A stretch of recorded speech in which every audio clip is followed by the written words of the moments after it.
आप मोबाइल के ज़रिए ही वायरल होते हैं, उसी पर सबसे ज़्यादा देखे जाते हैं, लेकिन आप मोबाइल के बहुत खिलाफ हैं और ख़ासतौर पर बच्चों के मोबाइल के इस्तेमाल को लेकर बहुत खिलाफ हैं।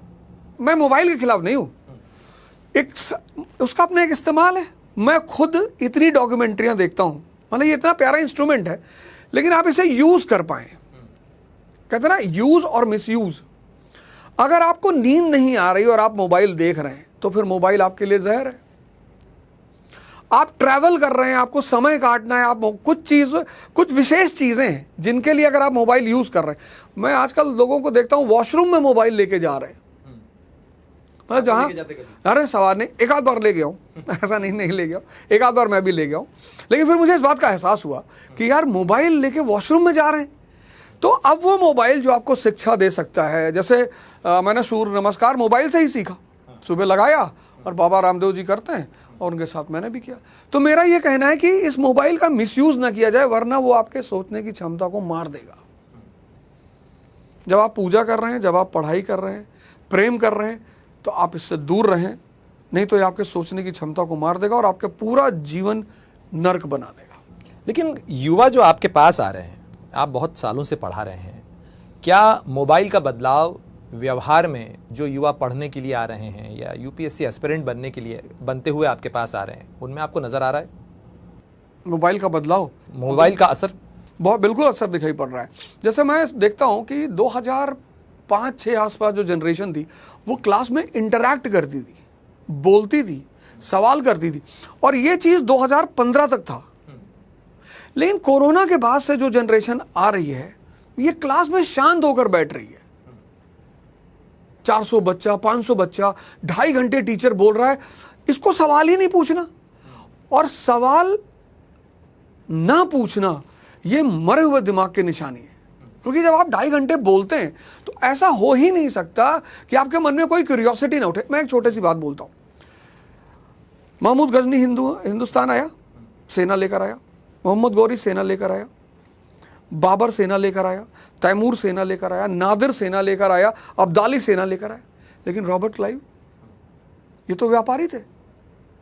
मतलब जब लड़का मॉडर्न इंडिया की क्लास में बैठा है तो उसे ये सवाल सोचना चाहिए कि यार ये कैसे भारत जीत गए, ये बात उठनी चाहिए। ये बाकी लोग सेना लेकर आए, क्यों नहीं सवाल पूछ रहे हैं? सोच नहीं रहे ना, मनन नहीं कर रहे। जैसे अध्ययन के साथ एक शब्द है मनन, ये इन्होंने मनन करना छोड़ दिया, मोबाइल ने इनका मनन छीन लिया है। हाँ, जैसे पहले हमें याद है, आपको भी शायद याद होगा कि हमारे घरों में मूवी देखने पे बड़ा प्रतिबंध था। आपको भी याद होगा कि अगर पिक्चर हॉल में कोई दिखाई पड़ गया, चर्चा होती थी कि कौन सी फिल्म जा रहे हो, क्यों जा रहे हो। और कोई मतलब माँ बाप हमारे भले ही अनजाने में, लेकिन वो कहते थे कि अगर पिक्चर हॉल में देख लिए तो टांग तोड़ देंगे तुम्हारी। वैसे वाकई में हुआ? एक बार तुम्हारा गया हूँ, मैं पकड़ा गया हूँ एक बार मैं पकड़ा गया हूँ। विनोद सिनेमा हॉल है हमारे यहाँ गोंडा में, और खून पसीना मूवी लगी थी अमिताभ बच्चन की, और मैं स्कूल छोड़ के वहाँ बैठा हुआ था, गमछा उमछा बांध के, और मेरी माता जी को वहाँ के एक लड़के ने बता दिया कचहरी जाके, क्योंकि स्कूल ड्रेस में थे, वो पहचान गया, उसने जाके कचहरी जाके बताया कि दुश्मन न करे दोस्त ने वो काम किया है। और फिर वो जो है अंदर आई और टॉर्च मारा, और फिर वहीं से उन्होंने जो स्वागत करना शुरू किया। नहीं, फिर भी मैं देखता रहा, लेकिन अब मुझे लगता है कि ऐसा क्यों कहते थे। मूवी जो है, किताब अगर हमारे पैर में लग जाती है तो हम उसे उठाकर अपने सर में लगाते हैं। क्योंकि एक पैराग्राफ पढ़ने के बाद अगर आप उसका मनन नहीं करते हैं तो वो पैराग्राफ आपको कभी समझ में नहीं आएगा। किताबें दिमाग को जिंदा करने का माध्यम है। मूवी क्या कहती है? कहती है आप सोचो मत, मैं दिखा रही हूं। तो जितना व्यक्ति मूवी से जुड़ेगा, सीरीजों से जुड़ेगा, उसकी सोचने की क्षमता मर जाएगी, क्योंकि उसे सोचना ही नहीं है, वो तो सब सामने चल रहा है। लेकिन ओझा सर, एक अभी मैं कुछ युवाओं से बात कर रहा था, और इनफैक्ट मैं आपको बताऊं, मेरी बेटी से भी मैंने बात की, तो बात हुई, मैंने कहा कि तुम्हें ये जानकारी पता है? तो उसने कहा why do I need to know and why do I need to remember it, because Google है ना। और जब मैंने इस पर तर्क किया तो उसने कहा कि are you thinking about a degoogleized world, it is not going to happen. ये जो युवाओं को लग गया है, बहुत सारे बच्चों जो है आज इस तरह से मान रहे हैं कि बहुत सारी चीज़ें मुझे याद करने सोचने की ज़रूरत ही नहीं, क्योंकि ये तो मेरे लिए ऑन कॉल है, मैं कभी भी खोज लूँगा इस चीज़ को। क्या आपको लगता है कि ये सोचने की क्षमता को कम कर रहा है? ये हमें अच्छा एग्जीक्यूटर तो बना सकता है, लेकिन अच्छा थिंकर नहीं बना सकता। आपने मूवी देखी होगी 3 इडियट, उसमें जो रैंचो है ना, आज का युवा ज्यादातर चतुर्लिंगम मॉडल पे है।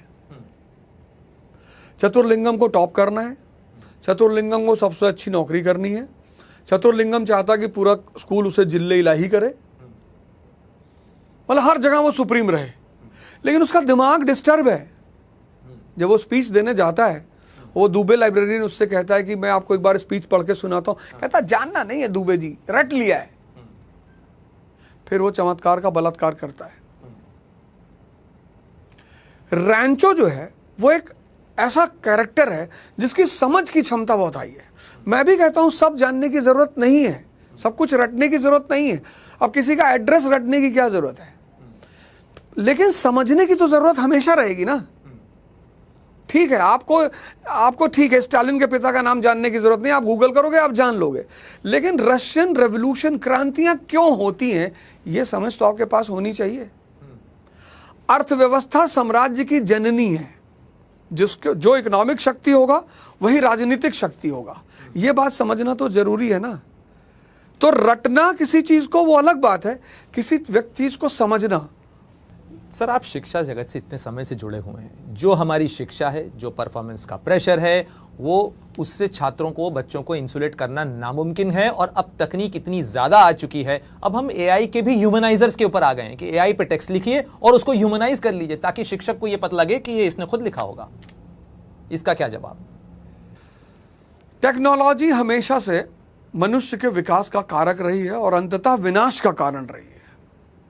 टेक्नोलॉजी का सबसे प्यारा पहलू यही है, सिर्फ मानव है जो टेक्नोलॉजी से जुड़ा हुआ है। पशु आज भी वैसे ही भोजन कर रहा है और वैसे ही रह रहा है।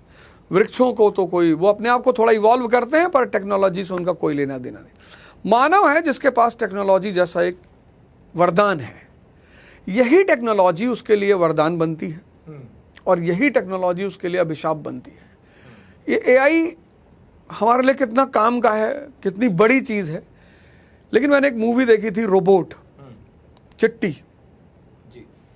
किसी दिन ऐसे ही कोई चिट्टी इस दुनिया को खा जाएगा, क्योंकि अगर आर्टिफिशियल इंटेलिजेंस पैदा हो सकता है तो आर्टिफिशियल इमोशन पैदा होने में टाइम नहीं लगेगा। और अगर ऐसा हुआ, मुझे उस मूवी की लास्ट सीन बड़ी प्यारी लगती है। बच्चों का स्कूल का डेलीगेशन म्यूजियम जाता है तो वहाँ चिट्टी का सर रखा होता है। तो पूछता है कि वो एक लड़की छोटी सी पूछती है कि मैडम ये यहाँ इसका सर क्यों कट गया? तो टीचर उसके सर पे हाथ रखती, बोली इसके दिमाग की वजह से।